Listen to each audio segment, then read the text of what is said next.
Bonjour. Alors nous, on est une association de protection des pigeons des villes. Vous allez me dire, ça n'a rien à voir. Mais tout est lié. Dans les pigeons, il y a aussi des tourterelles, des ramiers, des choucas, des corvidés. Cette mare, elle représente pour nous, association qui prenons soin des animaux dits nuisibles, quelque chose d'extraordinaire. Ils peuvent venir s'abreuver, ils peuvent manger, ils peuvent également trouver ici quelque chose qu'ils n'ont plus en ville, c'est-à-dire de la sécurité.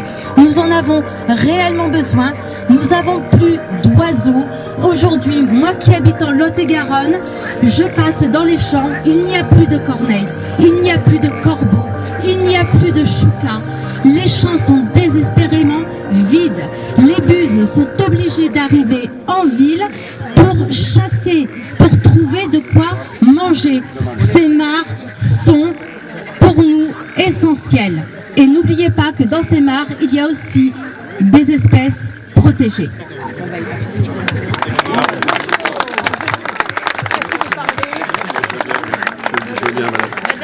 Oui, je veux bien. Du collectif de Servanche, nous nous défendons pour sauvegarder les valeurs environnementales de la Double et en particulier nous nous battons contre l'arrivée d'un baltrap privé qui a malheureusement déjà créé beaucoup de dégâts. Bien sûr au niveau des riverains qui habitent juste à côté, mais aussi avec des risques forts de pollution et bien sûr des préjudices multiples.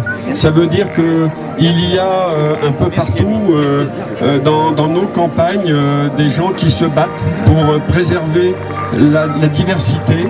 La Double, comme de nombreux endroits du Périgord, est une des dernières zones humides de France.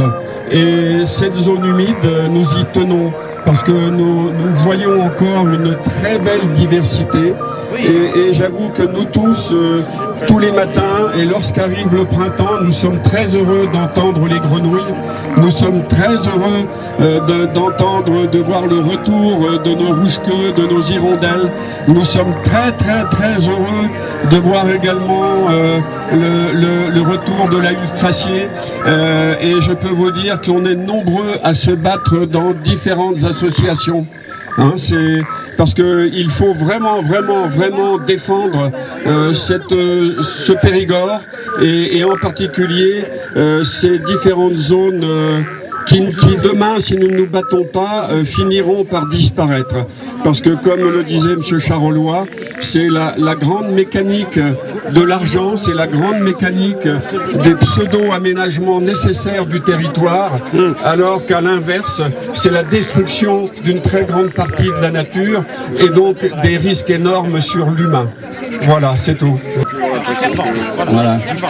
Donc je suis le président d'Apidor. Apidor, c'est l'Union des apiculteurs de Dordogne. Je suis également membre du GDSA, le groupement de défense sanitaire des abeilles. Et je voulais simplement vous annoncer un chiffre. Nous sommes en train de faire une enquête sur les mortalités, en particulier dans le Périgord noir. Nous sommes arrivés aujourd'hui à 1500 ruches désertées, alors qu'à l'intérieur, il y a du miel, il y a tout ce qu'il faut. Ce sont des abeilles qui sont parties, qui n'ont jamais pu retrouver leur ruche, parce que perturbées par phénomène endocrinien, des néonicotinoïdes, malheureusement. Alors bon, on n'est pas des ennemis des agriculteurs, mais on voudrait quand même leur passer le message de réfléchir à ce qui est en train de se passer autour de chez eux, aux problèmes de pollinisation qu'ils vont subir également, puisque par définition, s'il n'y a pas d'abeilles, il n'y a pas de pollinisation. Donc nous, aujourd'hui, nous faisons beaucoup d'actions de communication, d'information. On cherche à comprendre, on fait analyser nos ruches. Aujourd'hui, il y a déjà un certain nombre de ruches analysées. Bon, on accuse les apiculteurs de ne pas savoir s'occuper de leurs abeilles. Ça ne fait pas de bien à une personne qui a 20 ans d'expérience et qui a perdu 80% de ses 300 ruches, qui ne comprend pas que du jour au lendemain, il n'a plus la main pour s'occuper de ses abeilles. Donc il y a d'autres phénomènes. Ces phénomènes, il faut les trouver, et avec l'aide de tout le monde, et puis sensibiliser autour de nous, les jardiniers amateurs, comme moi d'ailleurs, d'éviter au maximum d'utiliser le glyphosate. Voilà. Alors c'est bien, c'est pas facile de désherber, je suis d'accord, ça fait mal au dos, mais ça fait tellement de bien aux abeilles. Voilà, je vous remercie. Tous, je voulais juste préciser que nous sommes là en tant que collectif Colère 24, parce que nous sommes là en tant que citoyens pour épauler Michel et je ne sais plus le prénom de sa femme. Et nous serons présents à chaque fois qu'il faudra venir. Le 19, nous serons présents en nombre. Et je fais un appel à toutes les associations qui sont là. Il faut qu'absolument on se serre les mains et les coudes de manière à être le plus nombreux possible. Peut-être que pour le jour du tribunal, le 24, je crois, on ne sera présent pas au tribunal, mais on sera là en soutien, qu'ils sachent qu'on est avec eux. On sera, et donc, ce que je voulais donc surtout bien préciser, c'est que toutes les associations qui sont là, il faut qu'on se contacte à chaque fois qu'on a besoin d'être nombreux et qu'on fasse bloc. Donc vous pouvez nous contacter, je laisserai les coordonnées à tous ceux qui sont là. Et il faut qu'on arrive à faire bloc à chaque fois qu'il y a des choses inadmissibles comme ce qui se passe ici. Monsieur Charolot a parlé, si ce n'est pas les grenouilles qui partent, ce sera peut-être eux qui partiront et on fera en sorte de les faire partir. Bonjour, Francis Cortez. Je suis responsable Europe Écologie Les Verts et aussi président d'une association Espace Vie Nature. Alors je suis ici dans le cadre de ces deux structures pour soutenir les propriétaires de la mare contre la bêtise de certaines personnes. Aujourd'hui, on ne peut pas dire qu'on est pour la nature, vivre la campagne et rejeter la biodiversité de la nature.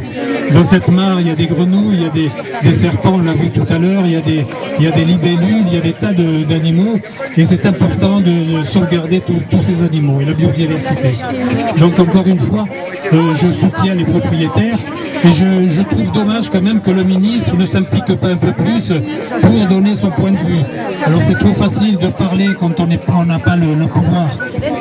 Quand on n'a pas le pouvoir de parler, mais quand on a le pouvoir, il faut faire.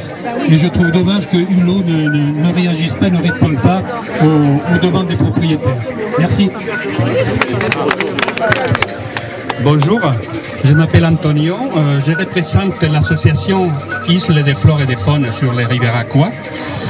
Et puis voilà, nous on essaye de faire des petits silos, c'est des particuliers, pour essayer de s'étaler, parce qu'on trouve que l'avenir, il est là, hein, il est là, tout le monde doit participer, et puis voilà, pour si on veut un avenir possible. Merci beaucoup, au revoir.